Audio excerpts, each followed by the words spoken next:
정부에서 지원해 주는 게 좋긴 한데요. 그게 아마 뭐 지원해 준다 그래도 자신이 나태한 사람은 지원을 받아도 뭐 건강해질 수 없다고 생각하거든요. 건강을 지키려도 자기가 좀 없는 사람들 있잖아요. 좀 돈 없는 사람들. 그런 사람들은 좀 해줘야 될 것 같아요. 개인의 건강은 자기가 스스로 챙겨야지 나라에서 다 해줄 수는 없잖아요. 뭐 일정 부분은 그런 책임도 있다고 생각합니다. 전적으로 그런 건 아닌 것 같은데.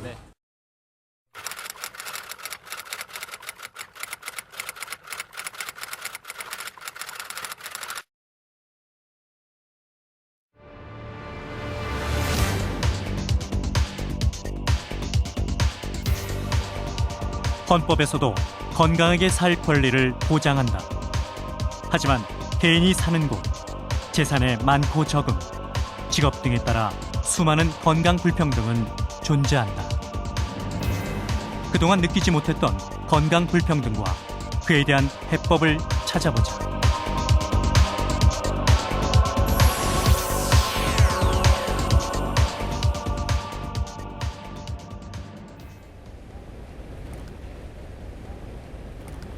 안녕하십니까. 한국방송통신대학교 문화경영학과 교수 백연경입니다. 제가 여기 나와 있는 곳은 공공의료를 선도하는 최고의 국가병원을 지향한다는 국립중앙의료원입니다. 국립중앙의료원은 대표적인 서민 공공병원이자 공공의료기관 중에서는 유일한 종합병원이기도 합니다. 흔히 건강은 개인의 문제로 돌려지곤 합니다. 건강을 유지하는 것은 개인의 책임이고 건강의 수준은 개인이 얼마나 열심히 좋은 음식을 먹고 열심히 운동하였는가, 그리고 얼마나 건강하고 좋은 유전자를 타고났는가에 따라서 결정된다고들 생각하곤 합니다.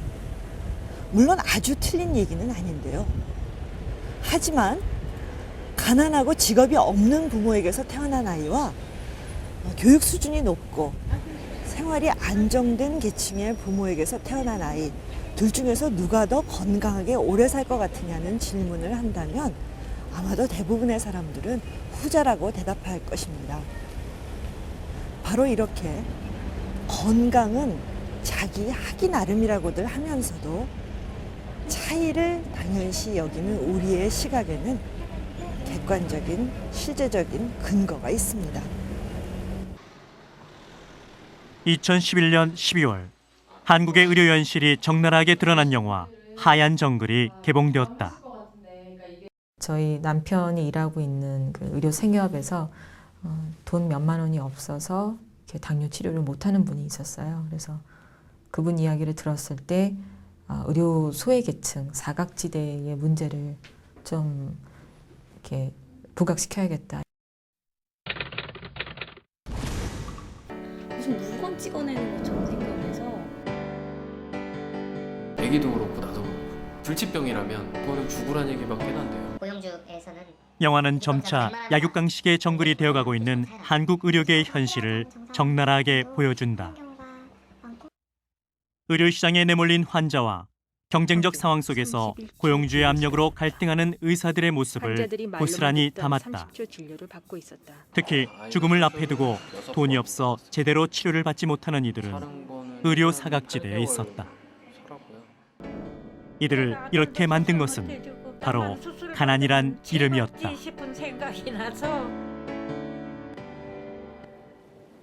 병원에서 의사 개개인이 도덕적인 어떤 노력으로는 극복하기 어렵겠구나. 제가 알지 못하는 되게 구석구석의 문제들에 대해서 또 많이 알게 된 것 같아요. 제가 생각한 것보다 훨씬 심각하구나 싶어서 좀 충격적이었고요.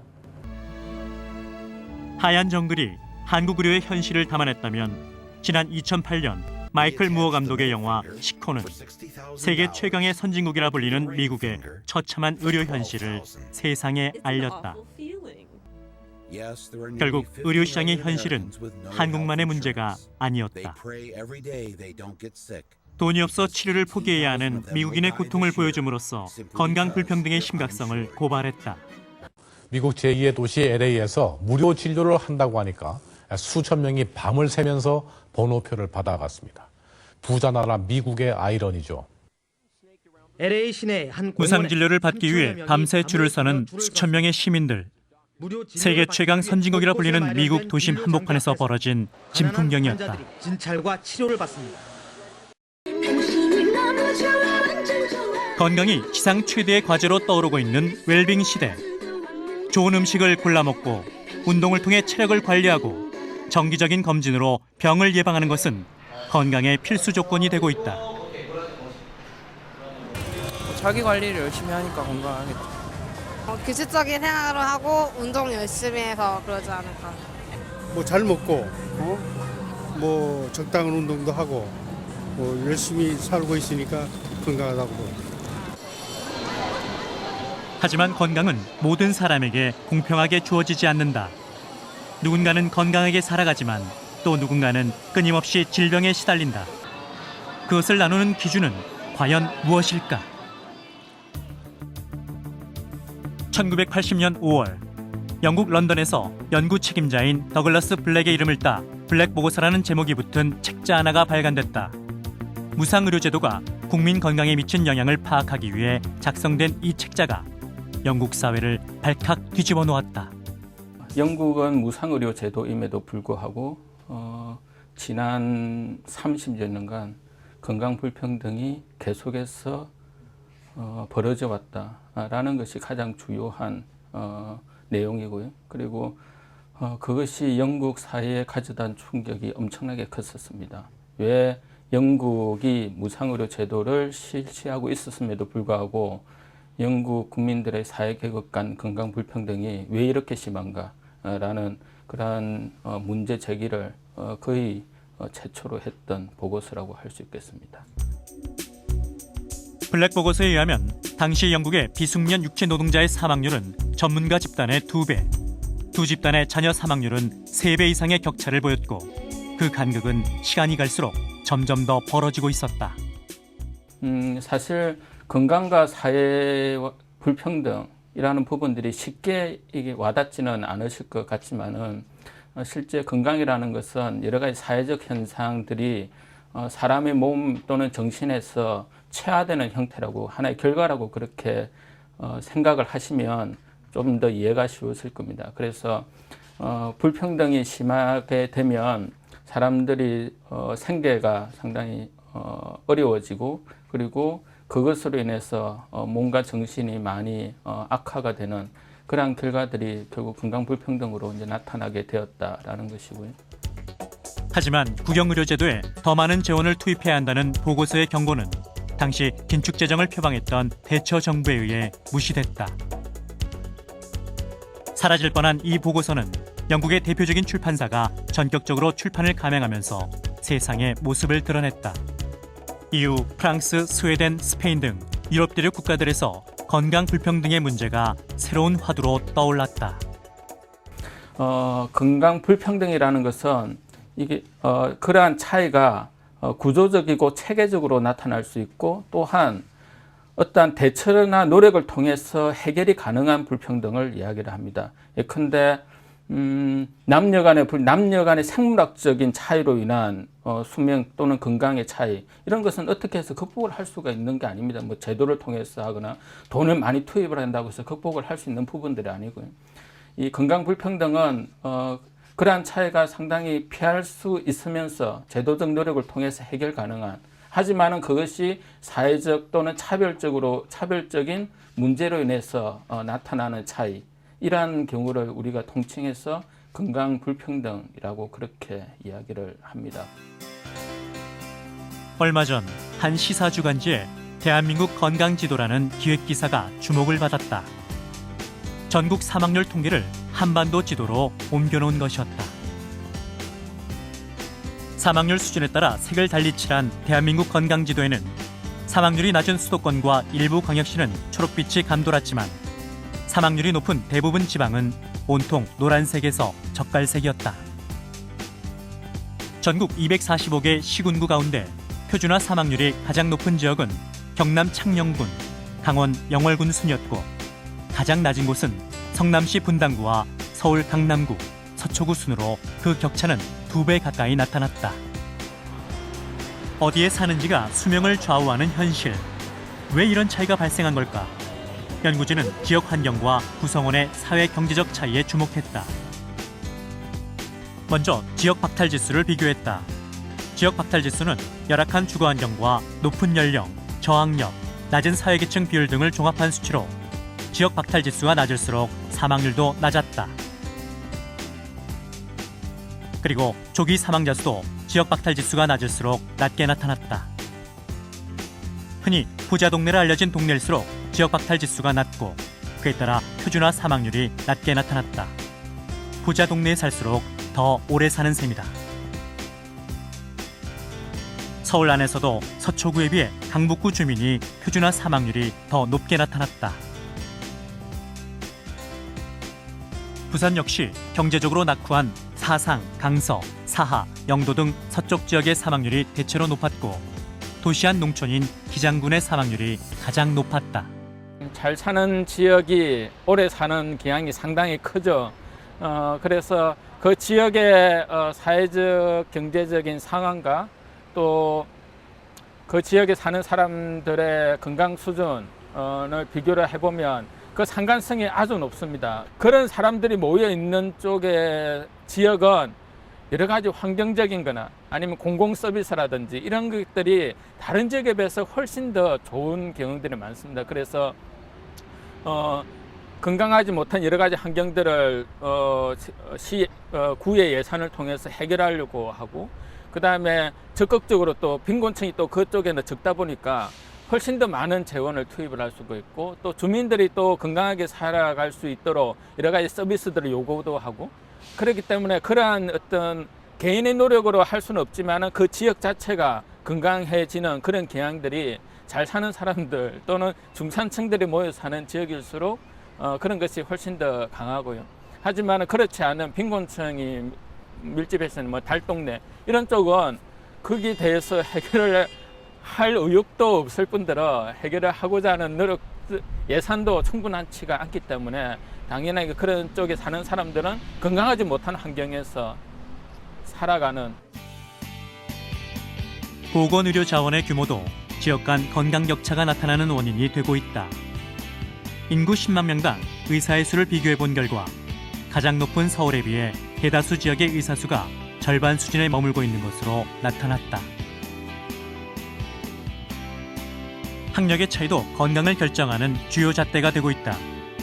한국건강형평성학회가 발표한 2011 한국의 건강불평등 보고서는 중저리아 집단의 사고 사망률이 대저리상 집단보다 무려 10배 이상 높다고 보고하고 있다.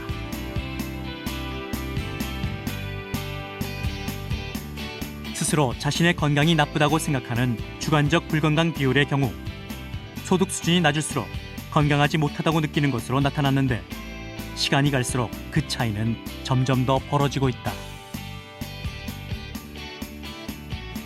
또한 남녀 모두 학력이 낮을수록 건강하지 못하다고 느끼는 경우가 훨씬 많았다. 건강 결과에 가장 큰 영향을 미치는 요인 중 하나인 흡연. 전 세계에서 해마다 500만 명 이상이 흡연으로 사망하는 것으로 보고되고 있다. 한국보건사회연구원이 1998년부터 2005년까지 국민건강 영양조사 자료를 분석한 결과 학력과 소득에 따라 흡연율의 차이가 뚜렷했다. 전 영국 보건부 장관인 존 리드는 만약 사람들이 담배 끊기를 원한다면 먼저 그들을 중산층으로 만들라고 했다.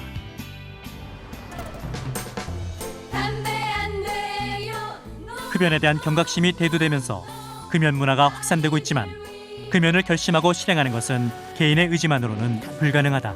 보이지 않는 폭력입니다. 지금 말하세요. 하나는 건강에 최대적이다. 불규칙한 식사와 수면, 과도한 스트레스, 그리고 높은 흡연율과 음주율. 가난해서 건강하지 못하고 건강하지 못해 더 가난해진다.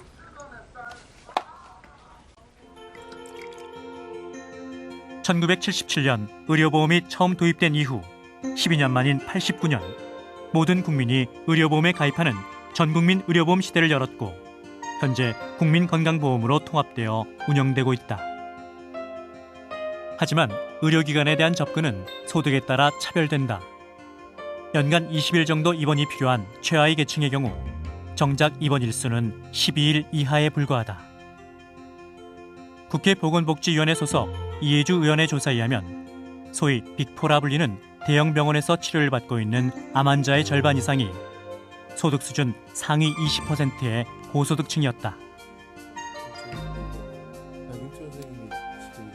이러한 의료 이용의 불평등은 발병 그 자체보다 질병을 치료하는 과정에서 더 큰 문제로 드러난다. 손미아 강원대 교수는 2008년 국민건강보험공단 기록 자료를 분석해 암 발생과 암으로 인한 사망률이 계층별로 어떻게 달라지는지를 연구 보고에 주목을 받았다. 계층에 따른 사망 위험비. 이제 우리나라 전체 인구를 대상으로 그 암 불평등 연구를 했는데요. 그 우리나라 건강보험에 가입된 가입자들 중심으로 이 암 발생과 사망을 봤을 때 그 소득 수준이 가장 낮은 집단, 그러니까 그 절대빈곤층하고 의료보호 대상자 그 집단이 이제 전체적으로 암 발생과 사망이 높은 거를 볼 수 있었습니다. 소득이 낮은 집단에서는 암이 발생하면 그 제대로 치료를 받지 못하기 때문에 사망으로 바로 연결이 되고요. 사망으로 바로 이르게 되고, 소득이 높은 집단에서는 이제 암이 발생하더라도 이제 치료와 또 재활을 잘 하기 때문에 그 사망으로 이르지 않고 그 생명을 연장시킬 수 있는 그런 가능성이 있기 때문에 그 사망에 이르지 않습니다. 그래서 그런 차이가 이제 나타나는 것입니다. 암은 직업도 차별했다. 손 교수가 국내 10개의 암을 평가한 결과 직업성 암을 유발하는 주요 발암물질은 성면, 실리카, 방사선, 디젤 엔진 등이었다. 환경보건시민센터는 오늘 국회에서 이러한 직업성 발암물질에 노출된 노동자들의 암 발생과 사망도가 매우 높은 것으로 조사됐다. 예방과 생태 탐전자 반도체 사업부 근로자들이 잇따라 백혈병에 걸린 것에 대해 하지만 암 환자 중 직무 관련성을 인정받아 산재보험 적용을 받은 경우는 전체 암 발생자 중 0.017%에 그치고 있다. 우리나라에서 전체 암에서 이 직업성 물질 또는 이제 직업이 차지하는 비중이 거의 한 10%가 됩니다. 10%인데 그거는 이제 그 다른 나라에서도 한 7, 8% 이렇게 되는 데 비해서 이제 그 비슷한데, 다른 나라와 비슷한데요. 그런 이제 직업이 이제 이런 암이나 또는 이제 건강에 악영향을 미치는 것들이 이제 가장 크게는 실제로 그 취급하는 물질들, 그런 것이 지금 이제 가장 큰데요. 예를 들면은 이제 성면 같은 거, 이제 이 2008년까지 성면을 계속 사용했었거든요. 또는 이제 실리카, 이제 그 모래에서 나오는 규소 성분을 우리가 많이 쓰고 있는데, 그런 실리카랄지 또는 이제 그 석유 같은 물질의 부산물인 PAH라고요. 그 다액 방향족 탄화수소 같은 거, 이런 것들이 이제 그 암을 발생하는 주요 원인이 됩니다. 특히 이제 폐암이나 또는 이제 방광암 또는 이제 백혈병, 이런 것들이 이제 주로 많이 발생하고요. IMF 경제 위기와 신자유주의의 확대는 중산층의 몰락과 상대적 빈곤층의 증가로 이어졌다. 점점 늘어나는 의료비는 평범한 서민들의 삶마저 위협하는 현실이 되고 있다. 지속적인 경제 위기가 건강 불평등의 문제를 더욱 심화시키고 있는 것이다.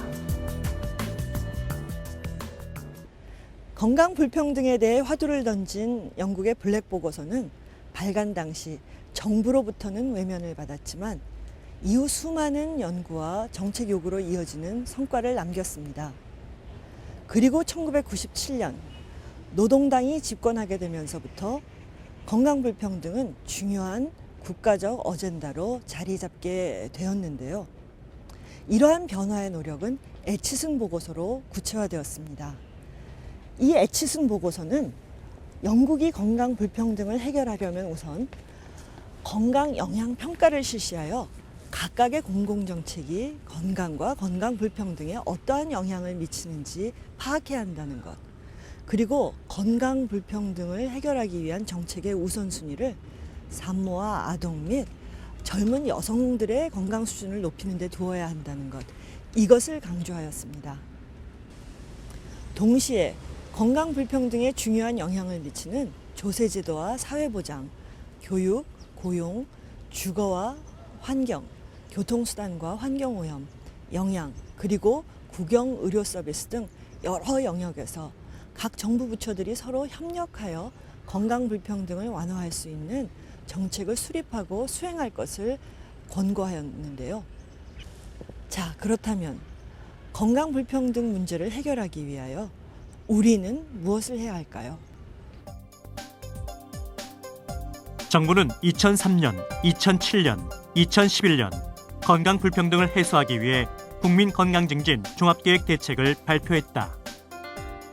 국민건강증진 종합계획은 국민건강증진법 제4조에 따라서 매 5년마다 수립하도록 되어 있는 기본계획이고요. 국민의 건강증진과 질병 예방을 위해서 장기적으로 추진해야 될 비전을 제시를 하고 범정부적으로 추진해야 될 과제들을 종합하는 계획입니다. WHO에서 조사 발표하는 건강 수명을 보게 되면요, 우리나라의 경우 2007년도에 71세입니다. 따라서 제2차 기본계획의 성실한 집행을 통해서 거의 근접치에 다다랐다라고 평가를 내리고 있고요. 또한 성인 흡연율이나 고도 위험자 음주율 같은 경우에도 목표치에는 달성하지 못했지만 계획 수립 당시보다 많이 호전된 성과를 냈다고 판단을 하고 있습니다. 중앙정부의 무관심 속에 지역 간 건강 격차를 해결하려는 자생적 노력들이 곳곳에서 펼쳐지고 있다. 부산시 해운대구 반송마을에도 건강한 바람이 불기 시작했다. 저희들은 이 개인의 불건강한 문제들이 한 개인의 문제가 아니고 그 지역 사회에 그렇게 불건강하게 하는 그런 지역 사회의 문제가 아닐까 하는데 주안점을 두고요. 거기서 이제 건강 수준이 좀 낮은 지역, 특히 반송 같은 그런 곳에다가 사업에 이제 좀 집중을 하자, 이런 디자인으로 처음 출발을 하였습니다. 마을 걷기 코스 개발을 했고요. 공원 자체를 이제 건강 친화적인 환경으로 좀 바꿔준다든지, 그다음에 이제 지역 주민을 건강 지킴이로 양성하는 겁니다. 절주 지킴이, 금연 지킴이 이런 식으로 보건소에서 이제 집중 교육을 시켜서 그분들이 그 마을에 이제 금연 문제나 금주 문제를 직접 투입해서 그분들이 직접 교육에 나서는 거예요. 반송동의 변화가 움튼 것은 2007년 8월 부산대 윤태호 교수 연구팀의 2년간의 프로젝트가 끝난 뒤 주민들로 구성된 네트워크가 결성됐고, 최근 전문 상담사가 상주하는 건강증진센터가 문을 열었다. 이곳에서는 주민 대상의 다양한 운동 프로그램을 운영하며 주민들의 참여를 이끌어내고 있다. 네, 더 앉으세요. 효과는 곧바로 나타났다. 흡연율이 4.6% 감소했고 하루 30분 이상 신체 활동 실천율 또한 2배 이상 증가했다. 하고 났을 때는 몸살이 나가지고 온 맛이 다 아프던데 안 쓰는 근육을 쓰니까. 근데 지금은 이제 어느 정도 되니까 이제 이렇게 어렵게 해도 뭐 뭉치고 이런 거는 없어요. 그래서 몸에 좀 가볍다는 그런 느낌이 들어요. 그전에는 몸이 많이 찌뿌둥하고 아프고 이랬는데 이제 일주일에 3일이라도 이거 하고 나서는 많이 가볍고 좀 많이 좋아졌어요. 힘이 여기 많이 들어가요. 현재 건강 반송 네트워크에는 40여 명의 주민 건강 지킴이들이 활동하고 있다. 무릎이 많이 안 아파집니다. 한 번 더. 하나, 둘, 셋, 넷. 건강 지킴이들은 장애인과 노인 등 건강 취약계층을 정기적으로 찾아가 영양과 건강 상태를 점검하고 있다. 본인이 이렇게 동작을 따라하는데 굉장히 불편하고 자세가 불안정하지만 하려고 하는 그 의지가 굉장히 좋고요. 우리가 찾아오는 보람, 우리를 많이 기다리고 있구나. 예, 그런 생각이 들어서 저희들은 기쁩니다. 반송마을은 해운대구 전체 기초생활수급자의 약 45.4%가 밀집해 있는 부산의 대표적인 건강 취약 지역이었다. 하지만 주민들 스스로 건강을 자신의 문제로 인식하고 해결의 주체로 나서면서 마을이 점점 달라지기 시작했다.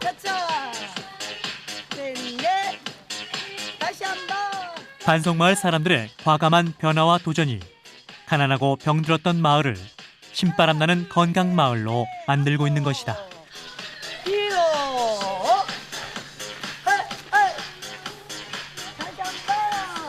지금까지는 그냥 뭐 청소하고 뭐 그 재활용 뭐 이런 거 분리하고 이런 역할들만 하시다가 올해 저희가 이제 교육을 하고 이렇게 하면서 스스로 그런 것들 좀 창출해내고 이렇게 어르신들한테 교육을 직접 이렇게 하고 하는 걸 하면서 되게 그분들도 만족해 하시거든요. 그래서 어느 단체든 그 단체가 좀 잘할 수 있는 것들을 저희가 좀 이렇게 찾아내고 그분들이 그것들 잘할 수 있도록 하는 게 앞으로의 건강방송 네트워크가 발전하는 방향이기도 하고, 예, 마을의 모습이 이렇게 변해가는 그런 것을 준비할 수 있는 거 아닌가 이런 생각을 합니다. 반송마을의 변화는 문제 해결의 열쇠가 어디에 있는지 말해준다. 가난한 지역과 삶 속에서 불평등의 원인을 찾아내고 해결을 위해 과감하게 실천해 나가는 것. 공은 이제 정부의 손에 달려있다.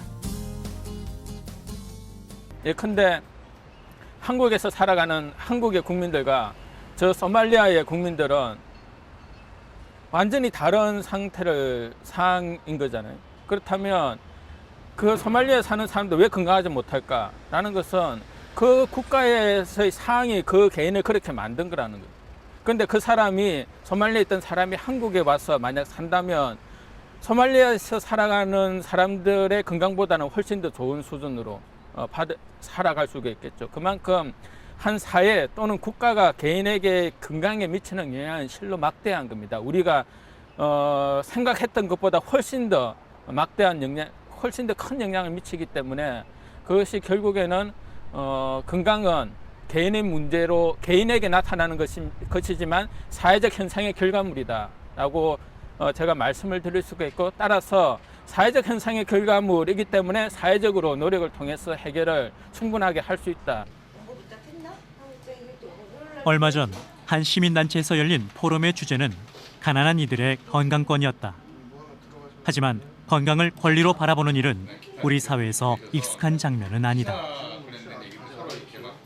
네, 건강권은 국가나 사회가 국민들이 건강할 수 있는 기회를 보장하기 위해서 보장하고 있는 권리입니다. 근데 그 건강권은 저희가 이제 헌법상으로 그 권리를 보장하고 있는데요. 그 건강의 불평등이라는 것은 어떤 관점에 따라서 나타나는 양상들이 다르긴 한데요. 일관되게 지금 관찰되고 있는 것은 어려운 분일수록 건강에 더 불리하다는 겁니다. 그 불리하다는 의미는 건강할 수 있는 기회를 더 충분히 못 누리고요.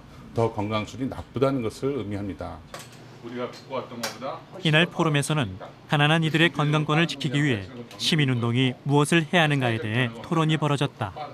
현실 사회 속에서 우리에게 남겨진 건 뭐냐면 끊임없이 자신의 건강을 관리하고 노력해야 될 사명이 주어져 있어요.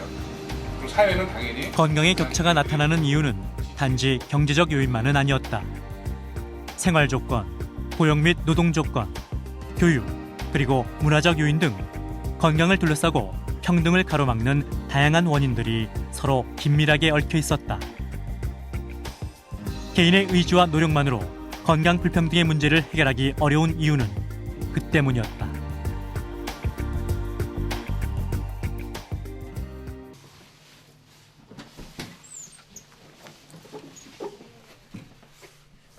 하지만 건강 불평등을 해소하기 위한 정책적 방향도, 이를 뒷받침할 만한 구체적인 내용도 부족한 상태라는 비판의 목소리가 높다. 예를 들어 이제 다른 나라에서 건강 불평등을 완화하기 위한 정책은 진위 개수를 몇 퍼센트에서 몇 퍼센트 줄인다, 또는 그 초중등학교의 그 중간 탈락자를 몇 퍼센트에 몇 퍼센트로 줄인다, 뭐 빈곤을 얼만큼 줄인다라는 명확한 숫자로 나타나 있고, 또 그것이 단지 보건의료 제도의 문제만이 아니라 빈곤, 취업, 또 그 여러 가지 교육, 고용 뭐 등의 여러 전체적인 사회 전반에 걸친 문제로 인식이 되고 있는데요. 한국에서는 아직까지 그러한 건강불평등 완화 정책이 구체적으로 목표로 제시되고 있지도 않을 뿐더러 아예 의제에도 포함되지 않고 있는 것이 큰 문제라고 생각합니다. 2010년 정부는 의료를 신성장 동력 산업의 하나로 선정하고 인천, 송도 등 경제자유구역 내 외국 영리병원 허용 방안을 검토하고 있다. 의료를 경쟁력 있는 산업으로 육성해 외국인들이 우리나라로 의료 관광을 할 수 있게 하고 국민들에게 질 좋은 의료 서비스를 제공하겠다는 취지이다. 하지만 공공의료 서비스는 더욱 설 자리를 잃게 될 거라는 반대의 목소리가 높다. 현재 의료를 산업으로 보고 이것을 신성장 동력으로 삼겠다라는 것이 현 정부의 인식인데요. 이렇게 될 경우에는 현재 다른 나라에 비교해서 건강보험 보장성이 매우 낮고 그리고 공립의료시설이 다른 나라에 비해서 약 10분의 1밖에 되지 않는, 즉 매우 상업화된 의료 제도를 가지고 있는 한국으로서는 의료비가 더욱 비싸져서 국민들의 의료비로 인한 고통이라든가 사회 양극화 문제를 해결할 수가 없게 된다는 문제가 발생을 합니다. 다른 한편으로 정부가 의료 관광 이런 것들을 주장하고 있는데요. 예를 들어서 태국이나 인도와 같은 경우는 태국은 우리나라 인건비의 10%, 인도는 약 2%의 인건비를 바탕으로 한 사실상 신흥공업국의 산업일 뿐이지 의료 관광이라 하는 것들을 통해서 선진국이 된 나라도 없고 싼 의료비를 바탕으로 한 의료 관광은 한국이 나아갈 그런 의료 모델이라고 생각되지는 않습니다. 경기도 안산의 한 병원. 이곳은 일반 병원과는 다른 조금 특별한 방식으로 운영된다. 지역 주민이 생활협동조합을 만들어 직접 의료기관을 개설하고 운영하는 곳으로 조합원이자 환자인 주민들이 병원의 주인이다. 다 똑같은 만약 고춧가루 사용이나 양념 사용한다고 하면 전체 규모에서 일괄로 한꺼번에 들어가는 게 나을 수 있을 것 같긴 해요. 이게 지금 고춧가루 예산이나 이런 문제가 현재 4,200여 가구의 조합원들이 참여하고 있는 이 의료 생협은 얼핏 보기에 일반 병원과 다를 게 없어 보인다. 하지만 1시간을 기다려 1분도 채 안 되는 진료를 받는 일반 병원의 풍경과는 사뭇 다르다. 환자에게 의사나 간호사는 어려운 선생님이 아닌 오랜 이웃처럼 편안하다. 내가 그냥 믿고서 여기부터 왔다가 산산병원부터 왔다가 참 혹시나 딴 병원으로 가서 저기 고대병원 식구도 있어요. 거기로 가라고 하셔도 여기로부터 와요. 왜 그러신 거예요? 믿고서 너무너무 그냥 우리 한 집안 식구 같고. 저는 근데 솔직히 병원 진료를 제가 안 받았어요. 많이 한 2번인가를 받았는데 그 원장 선생님하고 이제 이렇게 얘기를 하면 충분히 대화로 어떻게 이제 증상이나 이런 것들 얘기를 많이 해주시는 것 같고, 예. 다른 분들도 얘기 들어보면 되게 이제 가족 같다는 느낌을 많이 받는 것 같아요. 간호사분들도 그렇고 따뜻하게 맞이해주고 설명도 많이 해주시고.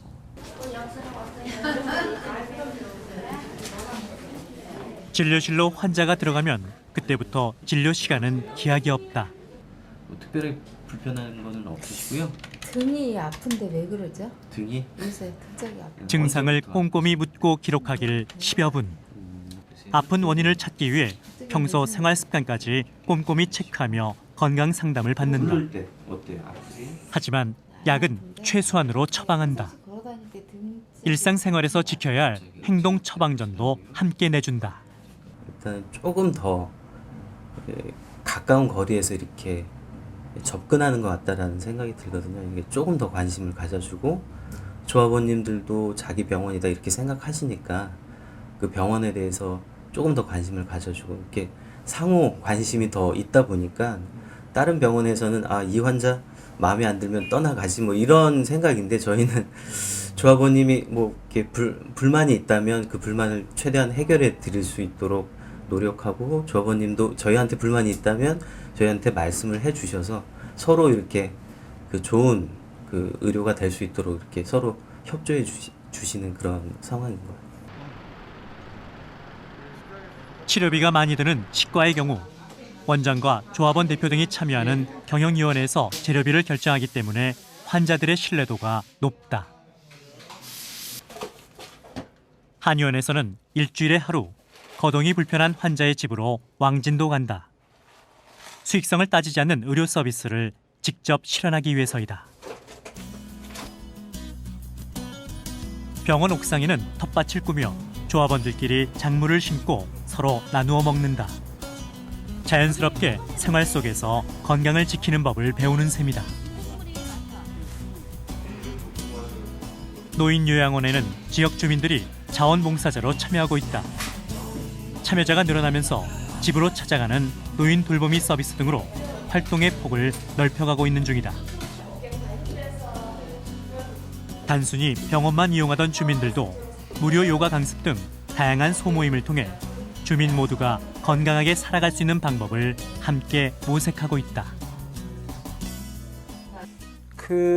어쨌든 지금 우리나라의 의료 체계나 이런 부분들이 굉장히 그러니까 치료 중심으로 흘러가고 있지 않습니까? 그래서 치료 중심으로 흘러가기 때문에 뭐 1차 의료기관, 2차 의료기관, 3차 의료기관 이렇게 보면 대부분 3차 의료기관에 굉장히 많은 그런 돈이 쏠리고 사람들이 이렇게 쏠리는 이런 상황들이 발생하고 있는데 제가 알기로는 우리가 갖고 있는 질병이나 이런 부분들의 90%는 다 1차 의료기관에서 해결할 수 있는 거라는 그런 통계도 있습니다. 그래서 자기들이 스스로 조금만 그 건강을 돌보고 1차 의료기관이나 이런 것들이 많이 좀 활성화될 수 있다면 우리가 부담하는 그러한 의료적 경비나 이런 것들도 상당히 줄어들 수 있고 그런 측면에서 보면 상당히 의미가 있는 것이 아니냐.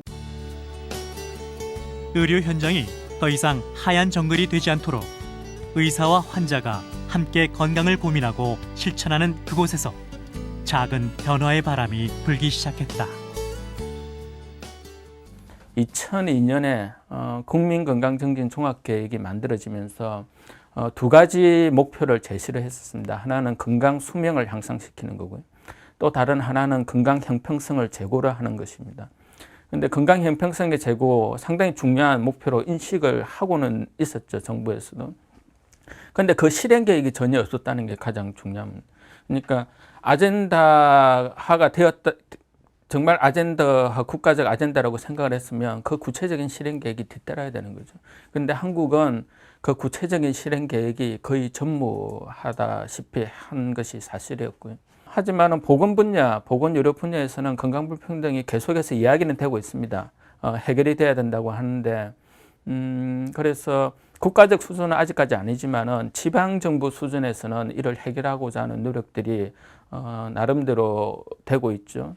물론 그것도 이 강력 정부의 아젠다라기보다는 그냥 보건 분야에 국한된 아젠다라는 그런 이제 성격이 강하긴 하지만은 시도를 했다는 점에서 의미를 찾을 수가 있을 것 같습니다. 사회 불평등의 여러 가지 요소들을 제거하지 않는 한 사람이 그 어떤 지역에서 또는 어떤 계층에서 태어났기 때문에 다른 사람보다 10년 이상 더 못 사는 그런 이 극심한 불평등을 막을 수가 없게 되겠죠. 이 전체적으로 이제 사회 경제적 그 불평등을 없애는 것이, 줄이는 것이 이 건강 불평등을 줄이는 그 지름길이라고 생각합니다.